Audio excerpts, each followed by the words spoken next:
Wondering what life is really like on Canada's wild and crazy West Coast? This podcast is all about the people, the places, and Vancouver Island time. Together, we'll explore this island paradise, a combination of ocean, city, and country living.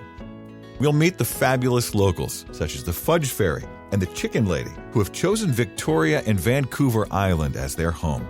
And we'll learn what makes this place unique and special to those who live here.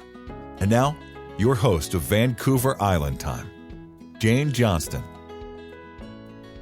Hi, everybody. It's Jane Johnston with the Briar Hill Group at Remax Camosun and host of Vancouver Island Time. I'm here with Marnie Dangerfield of Marnie Dangerfield Coaching, and we're going to be talking a bit about the Broadmead area, which is halfway between downtown Victoria and the airport. It's very central. It's almost a place when people come in they miss, but I find people who like to travel back and forth to the airport love this area. What do you like about living here? Oh, so much. I mean, I love all the trees. I love the nature, how when they developed this neighborhood, they did specifically choose to keep the rocks and the trees in the natural forms. And as you said, it is so central, to get downtown or to get to the peninsula, to the Blenkinsop Valley, to the farmers markets, things like that. It's just really handy. And it's just a really peaceful place to live. Yeah. So one of the things I noticed just behind your house, you have kind of a pond area. How big is it and what's it called and what's the story behind it? It's called Low Brunner Park, and there's a small loop around it. It's a nice little stroll. It connects with all the trails that are in Broadmead. Some people don't know about them, but there are all these wooded trails all throughout the neighborhood that wind your way through, and this is a part of it. And it used to be the Low Brunner family actually donated the land. They used to have a big nursery in these parts, so... Yeah. Was it a tree nursery or what plants? He was a plants person, a nurseryman, so it was broad as far as I know. I guess I don't have exact details on it, but I know even at Finnerty Gardens at UVic, there's a sign for him and his plant exploration and all his work with plants. So were they the original owners of this property? That landmass in this area, yes, yeah. Cool. So you grew up here. Have you noticed a change? So first of all, a lot of these houses, they used to have a different type of roof. They had a cedar roof. And now with, the aging not going so well, they've all moved to an asphalt shingle. That's been one of the major changes in the last 10 years, I'd say. What other changes have you noticed since you've grown up here? There's been a bit more development, especially just right on the outskirts of it, with some extending a bit further up the road. But the main part has actually stayed pretty much the same. There are covenants in place for certain developments that can or cannot take place in the neighborhood, so that's protected certain things. And the mall, that's nearby, that's definitely developed a lot since I was a kid. There wasn't anything there when I was a kid, so... Yep, she's talking about Broadmead Shopping Centre, which is quite a popular place for people to go. What I've noticed is a lot of people who maybe moved here 30 years ago are still here, hey? Oh, definitely, yes. People, once they move in here, they don't want to leave unless there's a really good reason. Yeah. And it seems we are going through a bit of a regeneration. Do you find that as well? Like sort of people moving out and the new generations coming in? Definitely. Since I moved back 12 years ago, I've seen a shift just in that time with some people moving out and new families and younger kids moving in, which is fun. It's been fun to see this summer more lemonade stands in the neighborhood and kids riding their bikes and going around the pond here. So there's a neat energy. So I'm finding too, no suites are allowed in Broadmead. That's correct. Yes. They have a very strong community association, Broadmead Area Community or Residents Association. I think it's called BARA. Do you go to any of those meetings? I have not. I'm a member.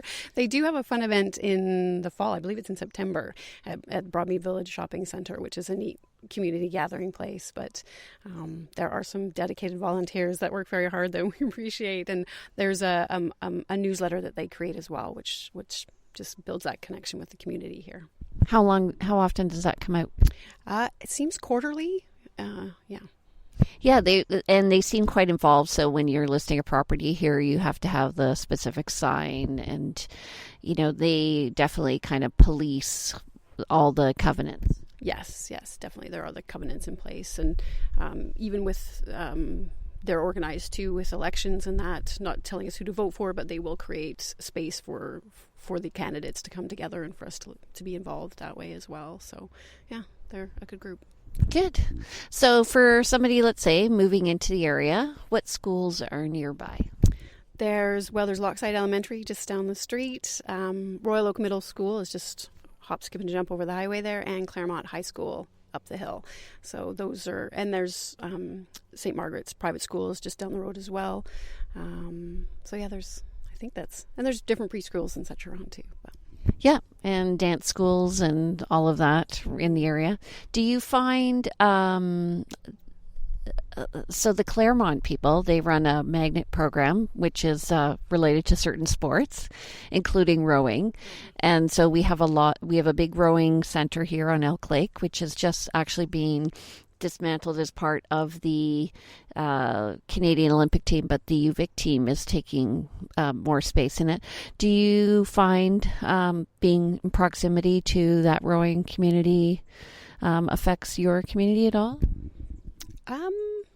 Let's say I notice them, I guess, especially when driving down the highway and when there's a meet going on. It's like, oh, there's a lot of people and it's good energy.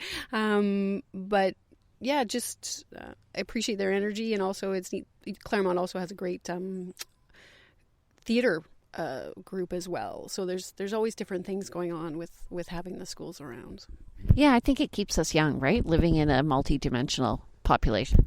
Definitely, yes. What about so recreationally? What do you do? So there's the beaches along Cordova Bay, and there's Mount Doug Park. What else do you do? Definitely walk in the neighborhood. Like I said, I do love the trails that are all through here. There's Rithit's Bog just down the street. It's a lovely loop to do. There's different tennis courts. There's pocketed throughout the neighborhood as well, so playing a bit of tennis. And yeah, I mean, the recreation, because we're central, you can kind of choose where you want to go. And even just, like I said, popping out to go drive down West Saanich Road to visit the farmers markets and their stands along the way. It's a nice activity.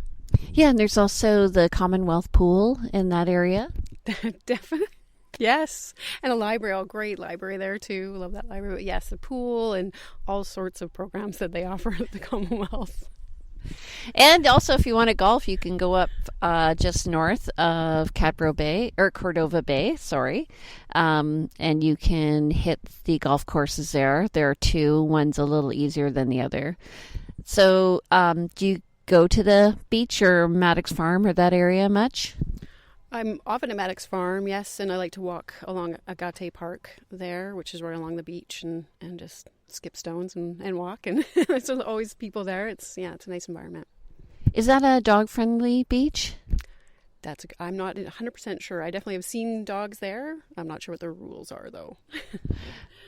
Okay, let's talk food, since it's essential to life. So one of my favorite Mexican restaurants is up here, Cafe Mexico.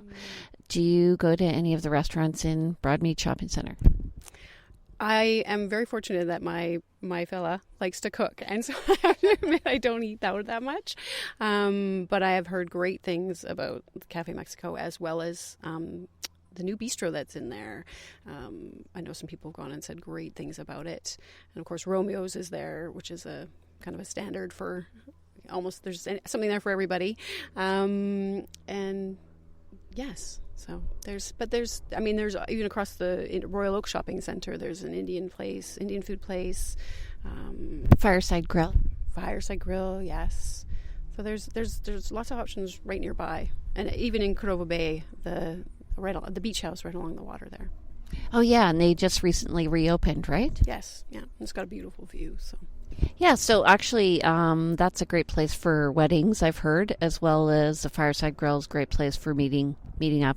It has a big meeting room, right? Yes, there is. And now we have a new, what's the name? We've got the pink building now. Floyd's just opened up just over there too. So new places are opening up all the time. Floyd's has opened up all over the place, and they are rather distinctively pink and purple, I think, right? Yes. It's, you notice it when you drive down West Saanich Road. It's like, oh, hello. So you're talking about going down West Saanich Road. So actually it goes west of here, north and west. There's lots of farm stands. What's your favorite thing to buy out there?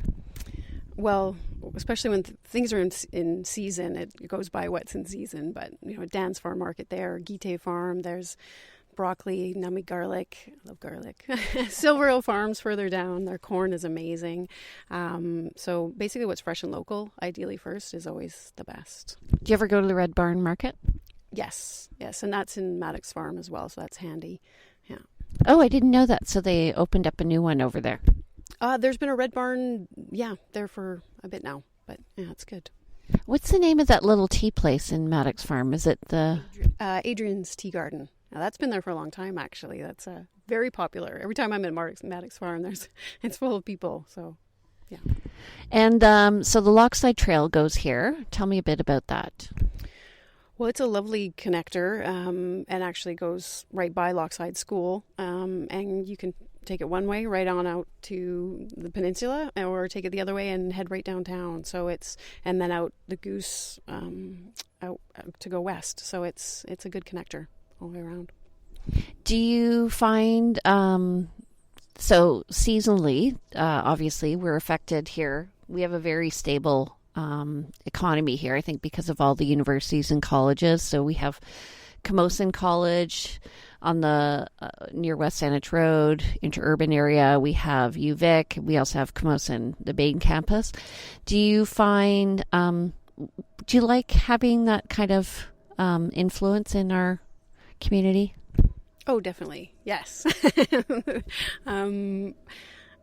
Just that energy, the love of life and learning, that's a big thing for me in general, but to be surrounded by that and have that energy in our community, I think is fantastic. And there's, with different ages comes different energy and idealism, and it's fun. Yeah. I used to teach at the university level. It was one of my favorite age groups to teach.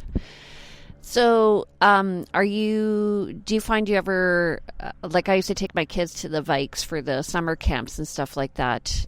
Do you, are you involved in UVic at all? Not so much anymore. When I was younger growing up, I definitely was involved with the camps and going to watch the basketball games and things like that. But now I'll go to Cine Center to watch some of the fun movies they have out there. And when I know people are playing different sports, I'll go watch. But there's all sorts of things happening there too, though, with programs and yeah. Yeah, the Cinecenta kind of offers alternative videos and movies. I saw one about a young girl who was a hawk trainer, an eagle trainer, and it's one of the first ones in China, and all the sexism around a girl doing that. Oh, wow. That would have been great. I missed that one.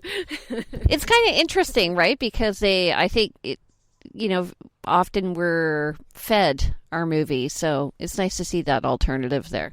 Definitely, yes. They have quite a range of what they do show, so there's some mind-expanding movies happening there. So let's just get back to nature before we close out this portion. Do you ever go up Mount Doug or go for hikes around that area?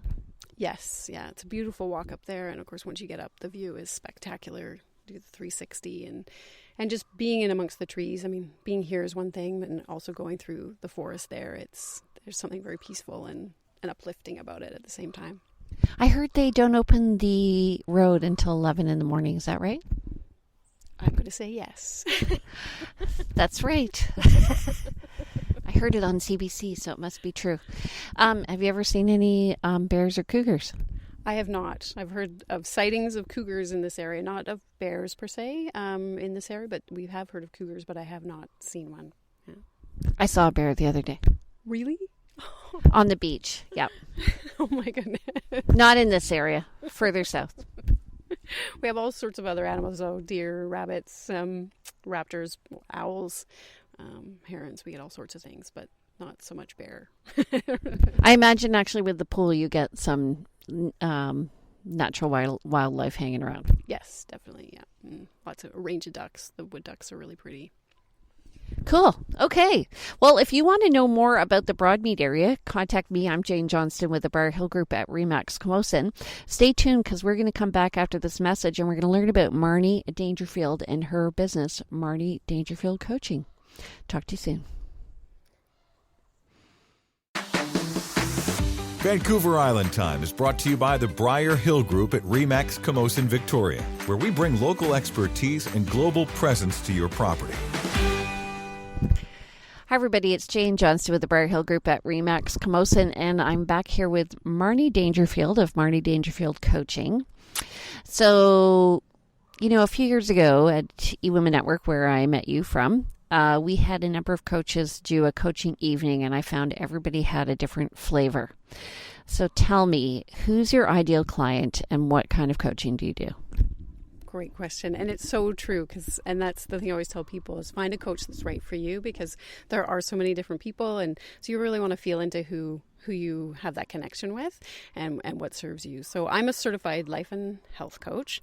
I call myself a wellness coach and advocate. And my ideal clients are basically women who are at that stage in their life where they've given so much and they've done so much, and they're at that stage where they just feel like there's something more, that maybe there's something inside them that like they've either really wanted to do, be, create, and their energy might be low, they might feel stuck, they're maybe a little bit of low self-worth, and just really feeling like there was something more and looking for a way forward, and potentially their overall health maybe not in great shape either. And so I work with them to create sort of an overall wellness package, so that they're focusing on their health and also what's going on internally, so that they're really enjoying this life, because I really think it's a gift, and I think everybody has their own unique gifts to bring to the world. And so the better you feel and the better you're taking care of yourself and how you feel about yourself, the better you are to present. And so that's the work that I do.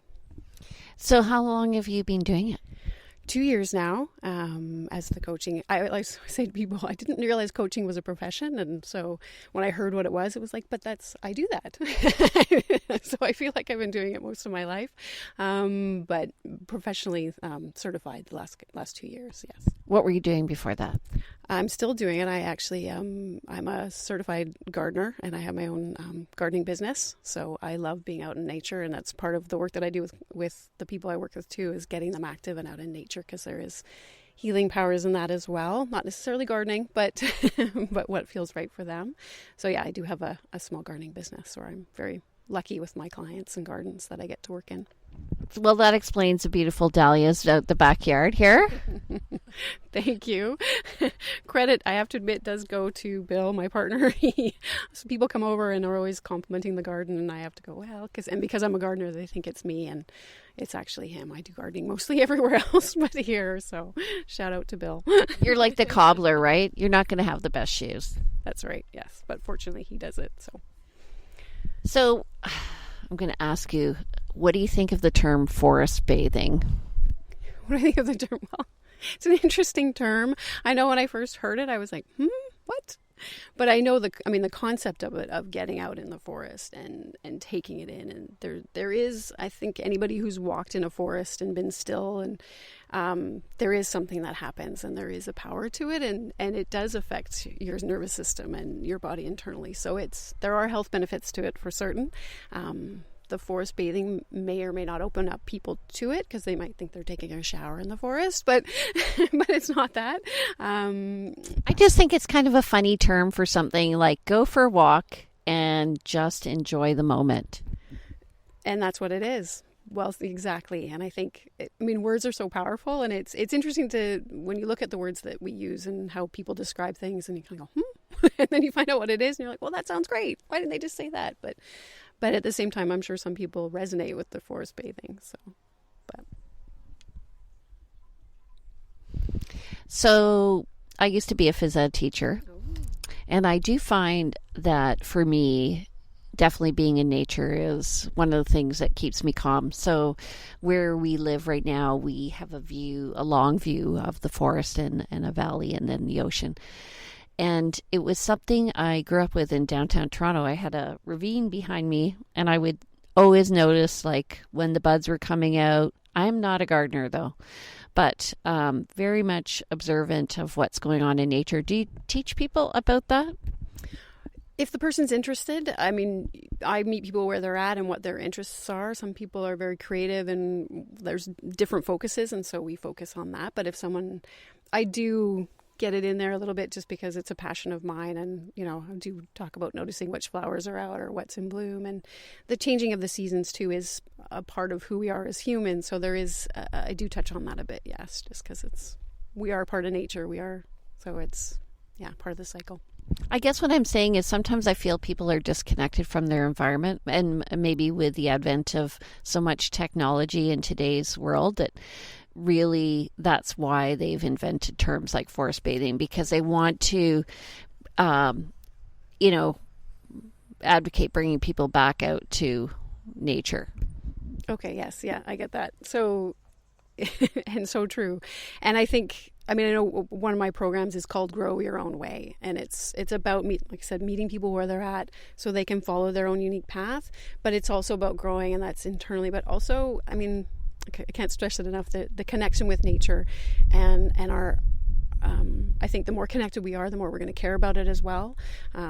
We know there's issues happening with our environment and climate change and things like that, and I think the more we can, not that technology is a bad thing, but we can balance out, get more time in nature and that reconnecting, because I feel it's there's also something called grounding. I don't know if you've heard about the grounding, where you put your feet on the ground. Just put your feet on the ground without shoes on, or get your hand in there and just make that connection to remind ourselves.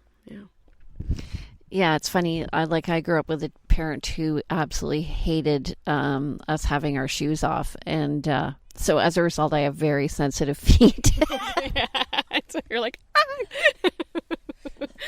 I remember going along a beach in New Zealand, and I'm like going, ah, ah, ah. So, do you ever work with younger kids about connecting them with nature? Like, I'm thinking teenagers. It's definitely on my mind. It's something I've been thinking about because I think they are such a susceptible age, and just it's a great time to also that reconnecting and the values and their own worth and such. It's something I've definitely been thinking a lot about, and I don't have my own kids, but I'm very close with some others, and just seeing them grow, and things are percolating Yeah, I think you could talk to some guidance counselors about that, and because I think probably teachers and parents would love to see that, and it would maybe ignite something, even the science teacher. Oh, thank you. Yeah, no, that's a great idea, and it's nice to have that feedback, because you have ideas and you think on them, and then you kind of put them down and go another way. But yeah, it's something that I do get excited about. So. Do you find as you get older, you do that more, the sort of mental rumination, and then I do that too now, where I put things apart. When I used to work with my dad, I hated it because I'm like, just make the decision. But really, I find maybe is it a form of wisdom? Oh, I hope so. Or memory loss? Yeah, because I've got journals full. But I think it is. I mean, it is like you say, it's like an idea comes, you write it down, you put it down, and it's still percolating, it's ruminating, and it's almost like when the time is right or the opportunity comes, it's there. And if you're connecting and connected to yourself and what matters to you, and it feels right, it's like, okay, here's an opportunity, let's go for that. Yeah. Yeah, well, don't they say luck is really defined as recognizing an opportunity? Yes, they do. And putting the work in beforehand, and yeah, and it's luck doesn't just happen like that. It's you've done the work beforehand to lead up to that moment, and as you say, recognizing it and going, oh, here we go. What sort of breakthroughs have your clients have after working with you?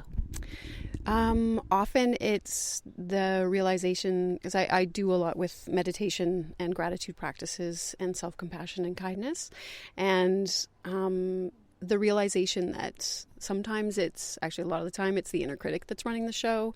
It's fear that's running the show, and their true value, their true worth, who they are. hasn't been. And so when they're reconnecting with their true self and the wonderful being that they are and the gifts that they have, it just changes their perspective and gives a more joyful outlook as well, as opposed to like letting the fear run the show and that inner critic that we all have, but can, if we're not aware of it, can just take over and keep people feeling stuck and not having power when actually there's always choices, there's always an option. So that's a big shift. I find like in sales, and it's funny, I don't consider myself a salesperson. I consider myself more a service provider. But I've always said to my kids, like, how I approach my business, I always have to be positive, because I find it just makes it more solution focused.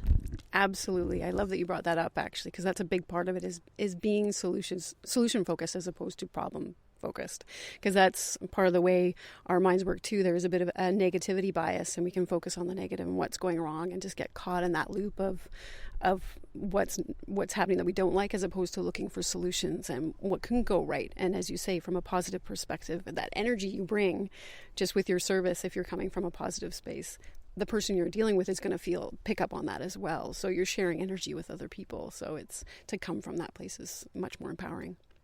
Yeah, I find it lessens my clients' anxiety. Definitely, yes. Because if you're nervous, they're going to be nervous. What's going on? And even as a parent too, right? Like how you interact with your kids if you're calm. And I mean, I have my fair share of freakouts. I'm sure my kids will tell you. Well, I think that's being human. That happens, and it's.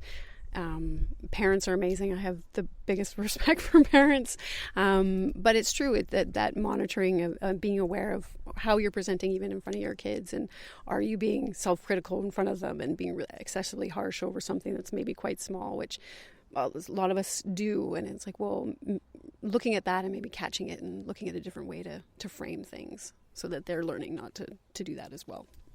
Do you find that when you're working with, is it males or females that you work with? Females, yeah. Does it change their relationship with their spouses? There tend to be shifts, yes, definitely. What kind? Well, it varied. I mean, it depends on the relationship, but there's shifts of often what can happen is when you're shifting and coming from your power and being willing to speak up for what you believe in and what you want to do, and maybe putting some boundaries down of not doing everything for everybody, there can be some resistance for that for the people around you. And sometimes it's not that bad, and sometimes it takes communication of what's going on and getting that support. But eventually it sort of becomes the new normal, and people kind of go, oh, okay, well, I'll look after this. So, mom's not going to do it all the time. I can take this now, that sort of thing. So resistance is futile. Yes. Yes. Resistance go. Allow flow. Let it go. Yes. So, what about with the kids? Resistance with kids? Well, see, now I am not a parent, so I really try to steer away from that from too much, like, not parental advice, but I mean, kids, they're learning and growing, and they're going to be trying to put their own boundaries and learn what's right and what's wrong for themselves. And I know it can be tricky because there's some kids, especially, who can be really hard on themselves and be really, really fearful of trying new things. And I know there are people who focus on that and can help kids with that of, like you said, making that shift of sort of looking at solutions as opposed to problems, and building up their self-confidence a bit so that fear doesn't loom large, and that inner critic gets silenced a bit. And mindfulness and meditation can be a big part of that. Gratitude practice, kindness practices. I know there's some neat programs with kids for practicing kindness and helping other people and how it makes them feel about themselves. And it just, there's shifts that happen. It's funny, all I've wanted for my kids, I want them to pursue a vocation that makes them happy, but I also want them to just be good, kind people. Yes. Well, I think that's it for all of us. I so agree. I think that's the kind of, some people, they look for their purpose, and I think down that's our purpose, is to be good, kind, loving people and care about ourselves, care about each other, and care about the planet. And I think the more we're able to focus on that as a priority, the better things will go, because we're coming from that place of love and kindness and compassion and being good. Like it's, yeah. How do you recommend people start their day then?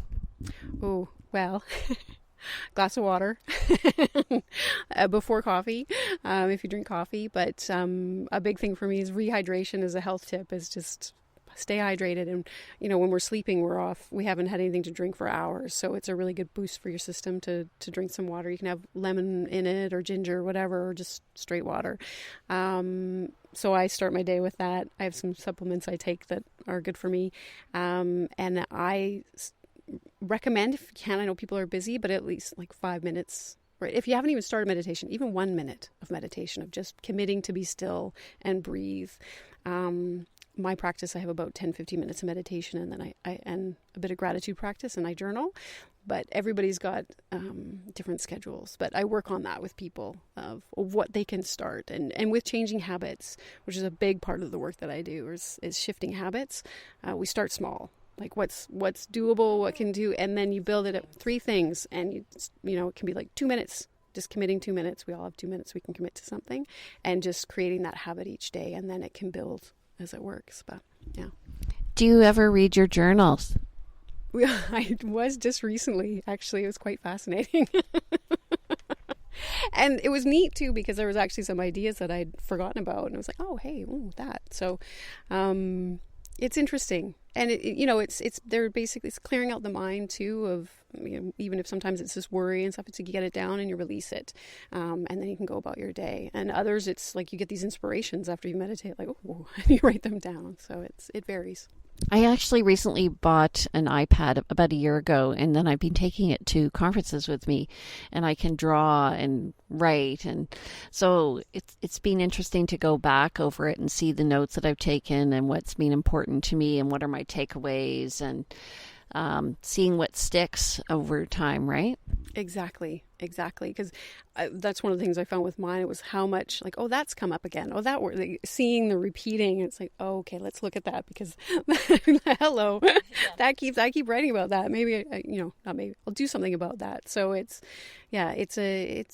fun when you look at that kind of thing and reflect back. And I like how you said draw too, because creativity is a big part as well. We are creative, like things come out, maybe not in words, but they can come out in doodles, and you can shift your thinking and connect with things through creativity. So that's another thing for people, is like, if you don't want to do sports or whatever, do something creative and get your body moving, get your mind moving. It's the whole package. It's funny, I wrote 2 poems after my mom died. One about the process of watching her pass away, but the other, the day she passed away. And they came out of my father passing away earlier. And then I was just like, I got the call in the morning, and I was lying in bed, and the tears are streaming down, and I'm like, typing on my phone. And the purpose of the poem was for somebody else to explain how grieving happens over time.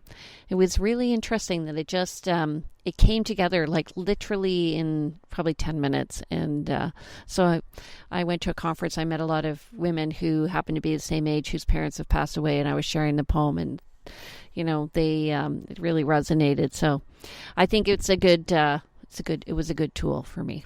Anyway. Yes, oh, definitely. And it was a beautiful poem. Beautiful. Oh, I forgot you saw it.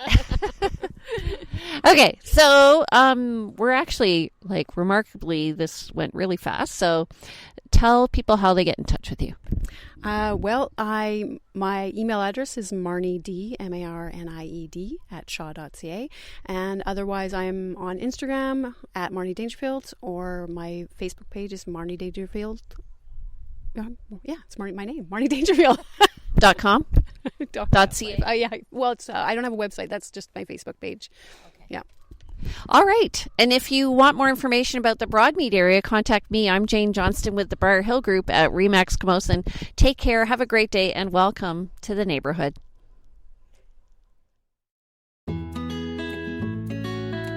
Welcome to the neighborhood. We hope you have had some insight into West Coast living. If you know of someone or someplace that should be highlighted in our podcast, we love to hear from you. Please go to VancouverIslandTime.com and click on our Connect button. See you next week on Vancouver Island Time with Jane Johnston.